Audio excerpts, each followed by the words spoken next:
सत श्री अकाल। न्यूज़ 18 पंजाब हरियाणा हिमाचल देख रहे सारे दर्शकों का स्वागत। मैं अमृत विरदी। बुलेटिन की शुरुआत करते हैं वड्डी खबर के नाल। तां बलदेव सिंह सिरसा नूं एनआईए का नोटिस आया है तो हुण सूत्रां दे हवाले तो वड्डी खबर सामने आ रही है कि कल एनआईए सामने पेश नहीं होणगे बलदेव सिंह। जी हां, बलदेव सिंह सिरसा एनआईए के सामने कल पेश नहीं होणगे। थोड़ी ही देर च प्रेस कॉन्फ्रेंस के जरिए अपना पक्ष रखणगे।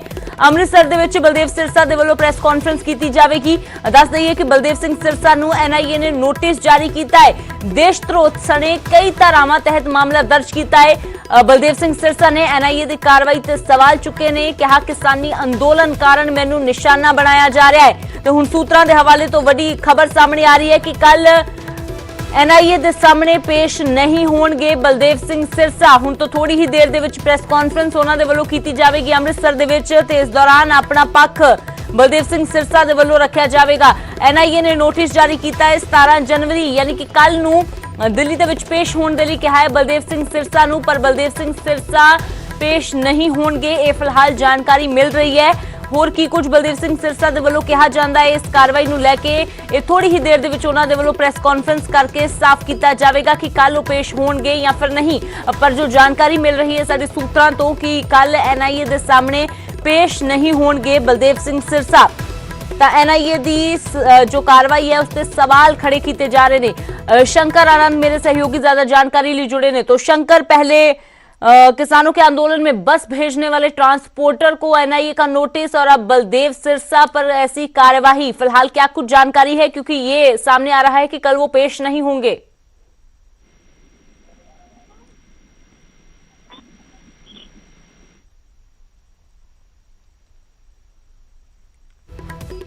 शंकर, आप मुझे सुन सकते हैं?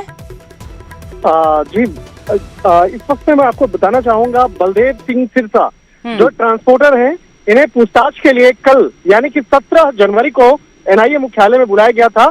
लेकिन एनआईए मुख्यालय में ये कल पूछताछ की प्रक्रिया में हिस्सा लेने के लिए नहीं पहुंच रहे हैं। हालांकि बलदेव सिंह सिरसा की अगर बात करें तो इस पर जो आरोप लगे हैं काफी गंभीर आरोप लगे हैं। केंद्रीय जांच एजेंसी एनआईए ने कई धाराओं के तहत इनके खिलाफ मामला दर्ज किया है, जिसमें कि आईपीसी के सेक्शन 120 भी यानी कि साजिश रचने का आरोप, इसके साथ ही 124A, 153A, 153B इन धाराओं के तहत मामला दर्ज किया गया। इसके साथ ही यूएपीए एक्ट यानी कि अनलॉफुल एक्टिविटीज प्रिवेंशन एक्ट के तहत भी मामला दर्ज किया गया था। और इस मामले में पूछताछ के लिए 17 जनवरी को एनआईए मुख्यालय में बुलाया गया। लेकिन हमारे जो सूत्र बता रहे हैं कि वो कल पूछताछ की प्रक्रिया में हिस्सा नहीं आएंगे। हो सकता है कि इस मामले में वो परसों इन्वेस्टिगेशन को ज्वाइन कर सकते हैं। जिस तरह से इन पे आरोप लगा था, कई ऐसे लोगों के खिलाफ मामला दर्ज किया गया है जिस पर ऐसा आरोप है कि किसान विरोध प्रदर्शन के दौरान में उनकी गतिविधियां संदिग्ध देखी गई और उसी मामले में पूछताछ के लिए और आगे किस तरह से उनके खिलाफ सबूत हैं या नहीं है या इस मामले पे क्या उनका स्टेटमेंट है, तो उस स्टेटमेंट को जानने के लिए कई लोगों को नोटिस भेजा गया है और एनआईए मुख्यालय में पूछताछ के लिए बुलाया गया है। तो निश्चित तौर पे देखना लाजमी होगा कि जिस तरह से आरोप लगे हैं उस आरोप पर ये लोग अपना स्टेटमेंट क्या देंगे, किस तरह से बकायदा बयान दर्ज करवाएंगे, वो भी देखना काफी महत्वपूर्ण होगा।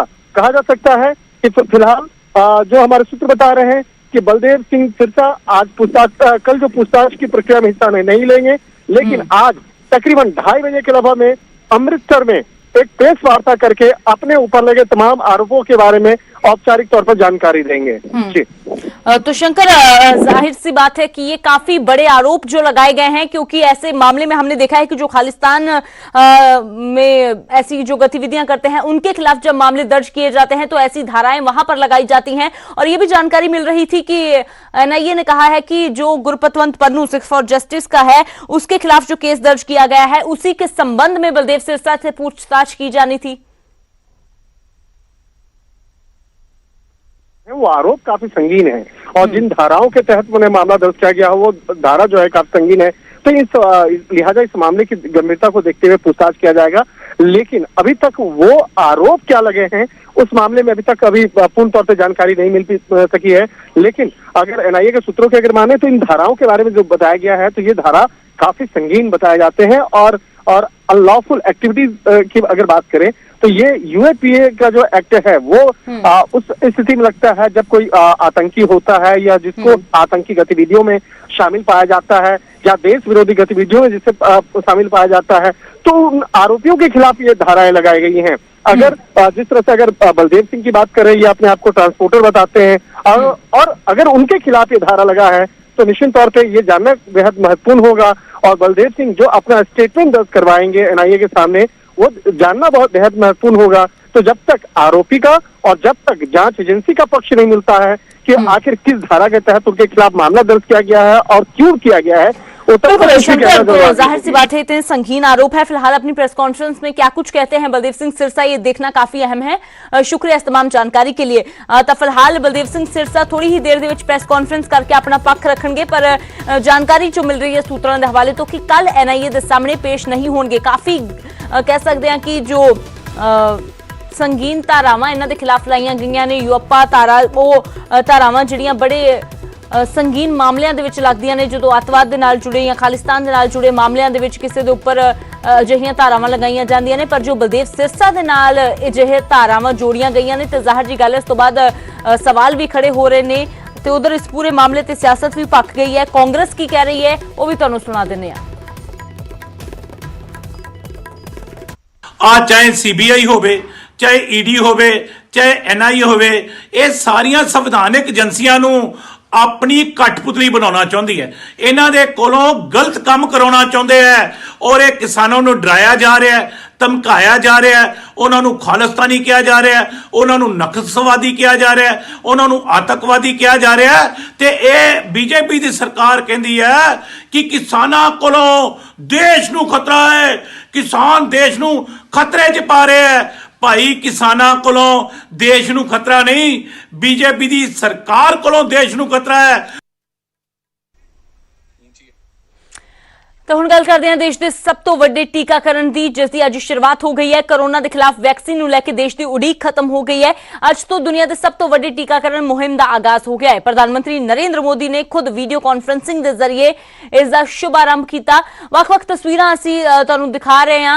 अपने भाषण के दौरान प्रधानमंत्री ने कहा कि अज के दिन का बेसब्री दे नाल इंतजार किया जा रहा सी। यह भारत के विग्यानियों की सब तो वड्डी जित है तो उन्हां दी प्रतिभा का सबूत है। देशव्यापी ये टीकाकरण मुहिम पंजाब समेत वख-वख सूबਿਆਂ 'ਚ शुरू हो गई है। मोहाली च पंजाब के मुख्यमंत्री कैप्टन अमरिंदर सिंह वालों इसका आगाज किया गया।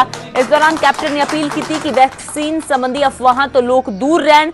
नाल ही कैप्टन ने दावा किया कि जेकर प्रधानमंत्री चाहण तां कोरोना वैक्सीन का टीका मैं सब तो पहला लगवाउण लई तैयार हाँ। उधर हरियाणा और हिमाचल दे विच भी जो टीकाकरण की शुरुआत हो गई है। चंडीगढ़ दे विच सफाई कर्मचारी अरुण ने सब तो पहला टीका लगवाया। लुधियाना, जलंधर, शिमला, गुरुग्राम, करनाल दी तस्वीरां तुसीं देख रहे हो। तो अज तो देश दे विच सब तो वड्डे टीकाकरण अभियान की शुरुआत हो गई है।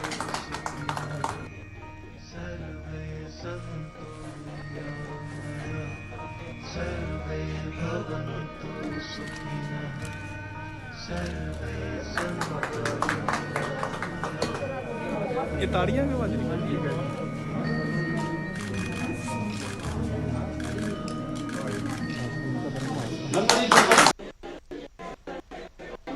से कोरोना संक्रमण का रिस्क सबसे ज्यादा है, उससे पहले टीका लगेगा। जो हमारे डॉक्टर्स हैं, नर्सेस हैं, अस्पताल में सफाई कर्मी हैं, मेडिकल पैरामेडिकल स्टाफ हैं, वो कोरोना की वैक्सीन के सबसे पहले हकदार है। चाहे वो सरकारी अस्पताल में हो या फिर प्राइवेट में, सभी को ये वैक्सीन प्राथमिकता पर लगेगी। इसके बाद उन लोगों को टीका लगाया जाएगा जिन पर जरूरी सेवाओं और देश की रक्षा या कानून व्यवस्था की जिम्मेदारी है। जैसे हमारे सुरक्षा बल हो गए, पुलिसकर्मी हो गए, फायर ब्रिगेड के लोग हो गए, सफाई कर्मचारी हो गए, इन सभी को ये वैक्सीन प्राथमिकता पर लगेगी। ਉਧਰ ਪੰਜਾਬ ਦੇ ਵਿੱਚ ਵੀ ਵੈਕਸੀਨੇਸ਼ਨ ਦਾ ਆਗਾਜ਼ ਹੋ ਗਿਆ। ਮੁੱਖ ਮੰਤਰੀ ਕੈਪਟਨ ਅਮਰਿੰਦਰ ਸਿੰਘ ਨੇ ਮੋਹਾਲੀ ਤੋਂ ਇਸ ਦਾ ਆਗਾਜ਼ ਕੀਤਾ। ਪੰਜਾਬ 'ਚ 59 ਵੈਕਸੀਨੇਸ਼ਨ ਸੈਂਟਰ ਬਣਾਏ ਗਏ ਨੇ ਤੇ 59 ਤੋਂ ਹੈਲਥ ਵਰਕਰਾਂ ਦਾ ਟੀਕਾਕਰਨ ਹੋਵੇਗਾ। ਪਹਿਲੇ ਗੇੜ 'ਚ ਕੁੱਲ 1.74 ਲੱਖ ਹੈਲਥ ਵਰਕਰਾਂ ਨੂੰ ਵੈਕਸੀਨ ਲਗਾਈ ਜਾਵੇਗੀ, ਜਦਕਿ ਦੂਜੇ ਗੇੜ ਦੇ ਵਿੱਚ ਕੈਪਟਨ ਅਮਰਿੰਦਰ ਸਿੰਘ ਖੁਦ ਵੈਕਸੀਨ ਲਗਵਾਉਣਗੇ।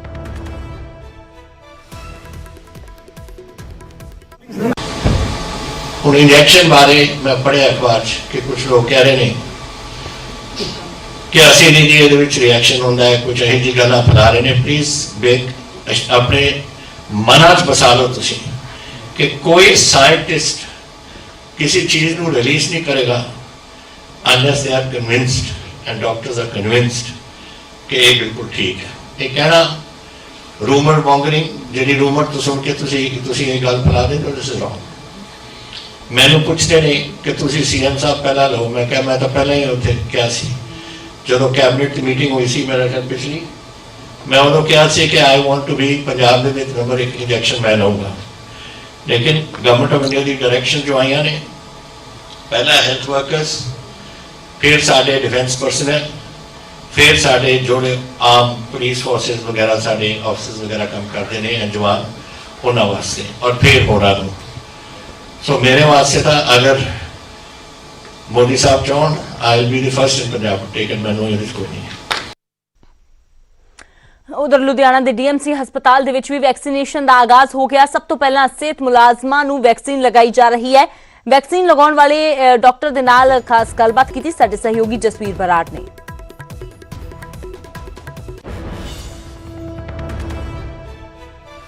ਦੇਸ਼ ਦੇ ਵਿੱਚ ਕੋਵਿਡ-19 ਦੇ ਲਈ ਜਿਹੜੀ ਵੈਕਸੀਨੇਸ਼ਨ ਦਾ ਜਿਹੜੀ ਮੁਹਿੰਮ ਆ ਉਸ ਦੀ ਸ਼ੁਰੂਆਤ ਹੋ ਗਈ ਹੈ ਤੇ ਲੁਧਿਆਣਾ ਦੇ ਵਿੱਚ ਵੀ ਜਿਹੜੀ ਹੈ ਅੱਜ ਵੈਕਸੀਨੇਸ਼ਨ ਜਿਹੜੀ ਕੀਤੀ ਜਾ ਰਹੀ ਹੈ। ਸਭ ਤੋਂ ਪਹਿਲਾਂ ਜਿਹੜੇ ਹੈਲਥ ਮੁਲਾਜ਼ਮ ਨੇ ਫਰੰਟ ਲਾਈਨ ਤੇ ਕੰਮ ਕਰਦੇ ਨੇ ਉਹਨਾਂ ਨੇ ਜਿਹੜੀ ਵੈਕਸੀਨੇਸ਼ਨ ਜਿਹੜੀ ਦਿੱਤੀ ਜਾ ਰਹੀ ਹੈ। ਲੁਧਿਆਣਾ ਦੇ ਵਿੱਚ ਡੀਐਮਸੀ ਹਾਰਟ ਸੈਂਟਰ ਦੇ ਵਿੱਚ ਅੱਜ ਡਾਕਟਰ ਵਿਸ਼ਵਮੋਹਨ ਜੀ ਨੇ ਪਹਿਲਾਂ ਜਿਹੜਾ ਹੈ ਵੈਕਸੀਨੇਸ਼ਨ ਲਈ ਹੈ, ਉਹਨਾਂ ਨਾਲ ਗੱਲ ਕਰ ਲੈਂਦੇ ਹਾਂ। हाँ ਹਾਂਜੀ ਡਾਕਟਰ ਸਾਹਿਬ, तो ਜਿਹੜੀ ਅੱਜ देखो हम देखो जिद्दां ਕਰੋਨਾ ਨਾਲ ਹਮੇਸ਼ਾ ਲੜ ਹੀ ਰਹੇ ਸੀ, ਸਾਰੀ ਪੂਰਾ ਪੰਜਾਬ ਲੜ ਰਿਹਾ ਸੀਗਾ ਤੇ ਵੈਕਸੀਨ ਇੱਕ ਬਹੁਤ ਵੱਡਾ ਬ੍ਰੇਕ ਥਰੂ ਹੈ ਜਿਹੜਾ ਕਿ ਕੋਵਿਡ ਕਰੋਨਾ ਆਲਮੋਸਟ ਕਾਫੀ ਘਟ ਗਿਆ ਤੇ ਇਹਦੀ ਪਿੱਠ ਤੋੜਨ ਵਾਸਤੇ ਇਹਨੂੰ ਵੈਕਸੀਨ ਦੀ ਲੋੜ ਸੀ। ਉਹ ਹਥਿਆਰ ਸਾਨੂੰ ਮਿਲ ਗਿਆ ਤੇ ਅਸੀਂ ਉਹਨੂੰ ਆਪਣੇ ਆਪ ਤੇ ਯੂਜ਼ ਕੀਤਾ ਤੇ ਅਸੀਂ ਵਿਸ਼ਵਾਸ ਕਰਦੇ ਹਾਂ ਕਿ ਇਹ ਵੈਕਸੀਨ ਸਾਨੂੰ ਇਫੈਕਟ ਕਰੇਗੀ ਤੇ ਫਾਇਦਾ ਕਰੇਗੀ। ਅਫਵਾਹਾਂ ਵੀ ਚੱਲ ਰਹੀਆਂ ਕਿ ਇਹਦੇ ਨਾਲ ਸਾਈਡ ਇਫੈਕਟ ਹੋ ਜਾਣਗੇ ਜੀ, ਦਿਮਾਗ ਤੇ ਬਹੁਤ ਜ਼ਿਆਦਾ ਅਸਰ ਪਊਗਾ। ਅਫਵਾਹਾਂ ਦੇ ਲਈ ਕੀ ਸੁਨੇਹਾ ਦੇਣਾ ਚਾਹੁੰਦੇ? ਨਹੀਂ ਸਰ, ਇੱਦਾਂ ਦੀਆਂ ਅਫਵਾਹਾਂ ਤਾਂ ਕੋਵਿਡ ਦੇ ਟਾਈਮ ਤੇ ਵੀ ਬਹੁਤ ਫੈਲੀਆਂ ਸੀਗੀਆਂ ਤੇ ਦੇਖੋ ਇਸ ਤਰ੍ਹਾਂ ਦੇ ਡਰਨਾ ਨਹੀਂ ਚਾਹੀਦਾ ਇਸ ਤਰ੍ਹਾਂ ਦੀ ਕਿਸੇ ਵੀ ਪ੍ਰੋਬਲਮ ਵਾਸਤੇ ਨਾ। ਤਾਂ ਹਮੇਸ਼ਾ ਉਸ ਦਾ ਜੋ ਕਹਿੰਦੇ ਕਿ ਰੱਬ ਹਮੇਸ਼ਾ ਉਸ ਦਾ ਸ਼ੁਕਰ ਕਰੋ, ਆਪਾਂ ਨੂੰ ਪਹਿਲਾਂ ਚੁਣਿਆ ਗਿਆ ਹੈ, ਸਾਡੇ ਤੋਂ ਸ਼ਾਇਦ ਲੋਕ ਇਨਸਪਾਇਰ ਹੋਣਗੇ ਇਸ ਚੀਜ਼ ਵਾਸਤੇ, ਤਾਂ ਇਸ ਕਰਕੇ ਉਹਦਾ ਪਰਮਾਤਮਾ ਦਾ ਸ਼ੁਕਰ ਹੈ। ਕੀ ਤੁਹਾਨੂੰ ਲੱਗਦਾ ਹੈ ਕਿ ਜਿਹੜਾ ਸਲੋਗਨ ਦਿੱਤਾ ਗਿਆ ਸੀ ਮਿਸ਼ਨ ਫਤਿਹ, ਹੁਣ ਵੈਕਸੀਨੇਸ਼ਨ ਆਉਣ ਤੋਂ ਬਾਅਦ ਜਿਹੜਾ ਮਿਸ਼ਨ ਫਤਿਹ ਉਹ ਅਸੀਂ ਪਹਿਲੇ ਵੀ ਕਰ ਰਹੇ ਸੀ, ਹੁਣ ਵੀ ਕਰਕੇ ਜਾਵਾਂਗੇ, ਮਿਸ਼ਨ ਫਤਿਹ ਹੀ ਰਹੇਗਾ ਸਾਡਾ। ਠੀਕ ਹੈ। ਸੋ ਇਹ ਜਿਹੜੇ ਹੈਲਥ ਜਿਹੜੇ ਮੁਲਾਜ਼ਮ ਨੇ ਮੋਨਿਕਾ ਜੀ, ਜਿਨ੍ਹਾਂ ਦਾ ਕਹਿਣਾ ਹੈ ਕਿ ਅਸੀਂ ਹੁਣ ਜਿਹੜਾ ਹੈ ਮਿਸ਼ਨ ਫਤਿਹ ਜਿਹੜਾ ਉਹ ਕਰਕੇ ਹੀ ਜਾਵਾਂਗੇ। ਲੁਧਿਆਣਾ ਤੋਂ ਜਸਵੀਰ ਬਰਾੜ, ਨਿਊਜ਼ 18 ਪੰਜਾਬ।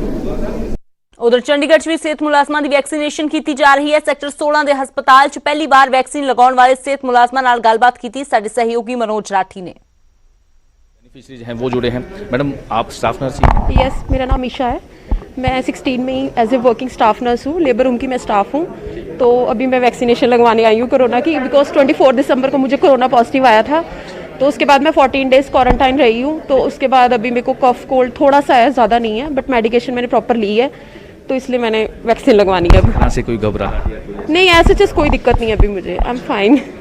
फिर भी कोई डर का माहौल था, लेकिन ऑब्वियसली आप तो स्टाफ नर्स? स्टाफ नर्स से ऐसा कुछ नहीं है, क्योंकि जब कोई न्यू चीज़ आती है मार्केट में तो र्यूमर्स भी आते हैं, ये तो आपको पता ही है। तो मेरे को ऐसा कुछ नहीं है, तो मैं बहुत अच्छी बात है कि कॉन्फिडेंट है आपने, और लोगों को भी ये समझना होगा। बिकॉज मेरे पेरेंट्स ने मुझे बहुत सपोर्ट किया कि आप ये वैक्सीनेशन लगवाओ, तो क्योंकि मेरे को तो कोरोना था तो मुझे तो वैसे भी लगवानी थी, अगर नहीं होता तो भी लगवानी थी मुझे। कई चीज़ें हैं मैम, जैसे कि कई किसी को बीमारी है, कोई प्रॉब्लम है, क्योंकि पूरा वेरीफाई या शुगर टेस्ट या सारे टेस्ट करने के बाद ही उनको वैक्सीनेशन लगेगी, क्योंकि पहली बार है, फर्स्ट है, तो ऑब्वियसली थोड़ी बहुत तो घबराहट। नहीं सर, ऐसा कुछ नहीं है मुझे, I am okay, I am fine, ऐसा नहीं है। हाँ, क्योंकि मेरे को ऐसे कोई दिक्कत नहीं है, बाकी मैं किसी का कह नहीं सकती, बट ठीक है, आई एम कॉन्फिडेंट। दूसरी डोज भी जो है 0 to 28 डेज का है, दूसरी डोज भी हाँ जी वो भी लगवानी है मैंने। क्योंकि पहले फेज में फ्रंटलाइन वर्कर्स और हेल्थ वर्कर्स आप यस सर।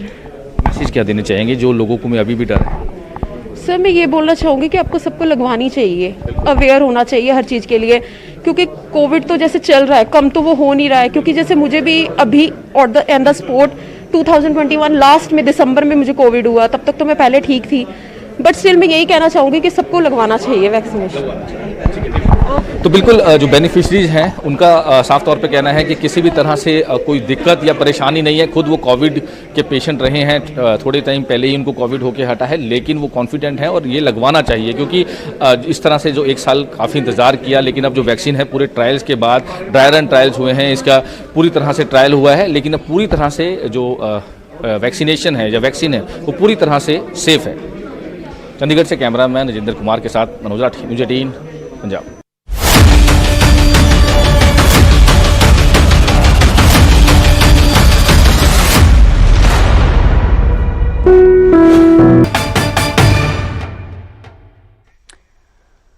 ब्रेक तो बाद एक बार फिर ਤੁਹਾਡਾ ਸਵਾਗਤ ਹੈ। ਤਾਂ ਪੂਰੇ ਦੇਸ਼ ਦੇ ਵਿੱਚ ਅੱਜ ਵੈਕਸੀਨ ਲੱਗਣੀ ਸ਼ੁਰੂ ਹੋ ਗਈ ਹੈ। ਹਿਮਾਚਲ ਪ੍ਰਦੇਸ਼ 'ਚ ਵੀ ਟੀਕਾਕਰਨ ਦੇ ਪਹਿਲੇ ਫੇਜ਼ ਦੀ ਸ਼ੁਰੂਆਤ ਹੋ ਚੁੱਕੀ ਹੈ।